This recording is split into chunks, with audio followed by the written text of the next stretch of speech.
धरती का विनाश किस प्रकार से होगा और इसमें रहने वाले लोगों का यानी कि मनुष्य का विनाश किस प्रकार से होगा।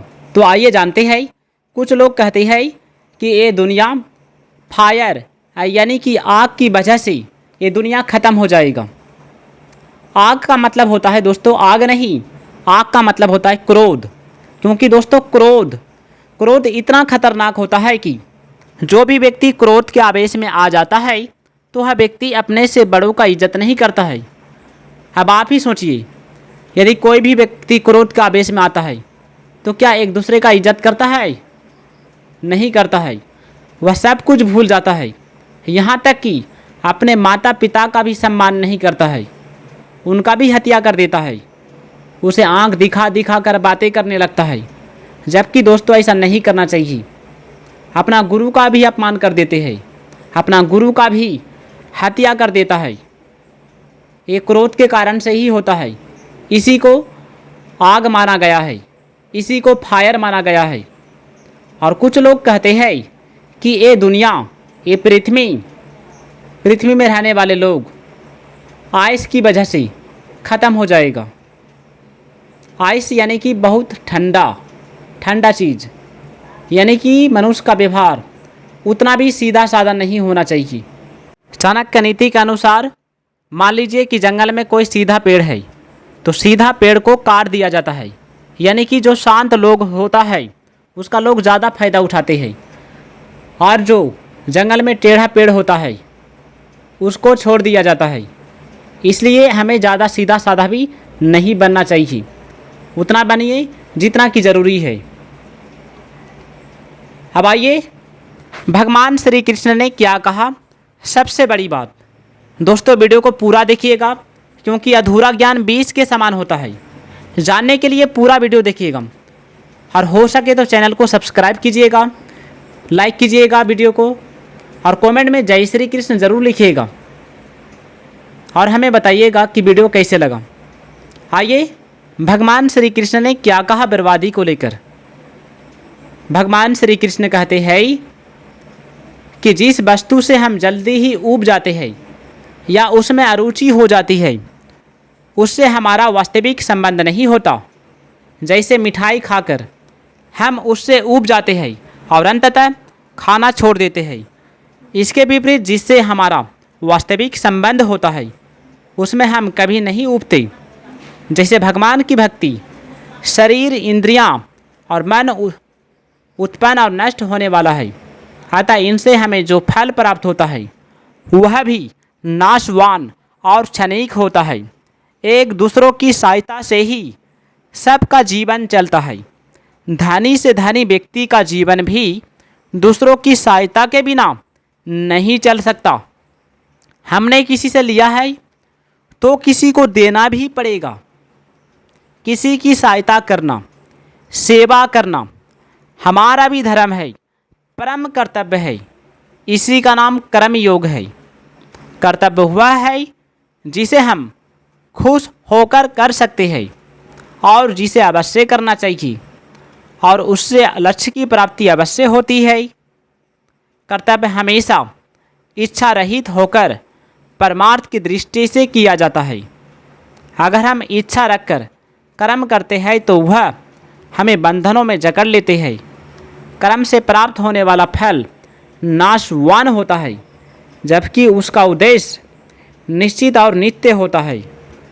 सेवा ऐसा कर्म है जिसके द्वारा हम मनुष्य, पशु और ईश्वर सबको अपने बस में कर सकते हैं। वहीं सेवा भाव को भूलकर हम भोगों के गुलाम हो जाते हैं, जिसका परिणाम हमें 84 लाख योनियों में पड़कर भोगना पड़ता है। मनुष्य और भगवान में क्या अंतर है? मनुष्य अपनी इच्छाओं की पूर्ति के लिए कार्य करते हैं और भगवान मात्र जीवों के कल्याण के लिए कार्य करते हैं।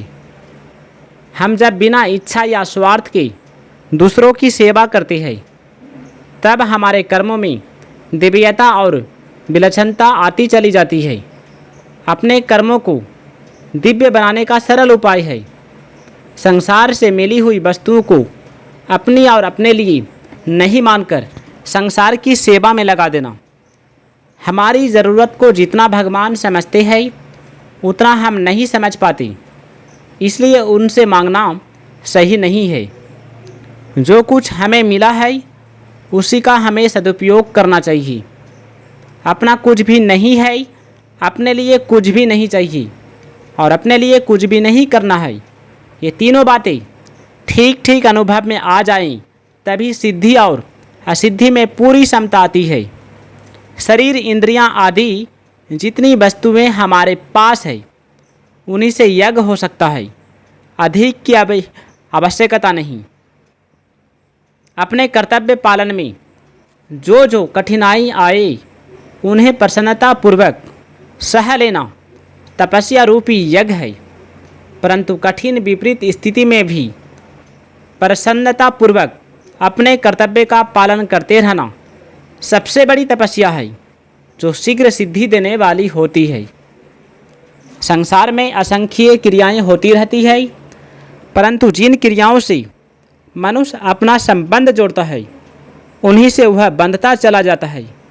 लेकिन जब शरीर या संसार में होने वाली किसी भी क्रिया से मनुष्य का संबंध नहीं रहता, तब वह कर्म बंधन से मुक्त हो जाता है।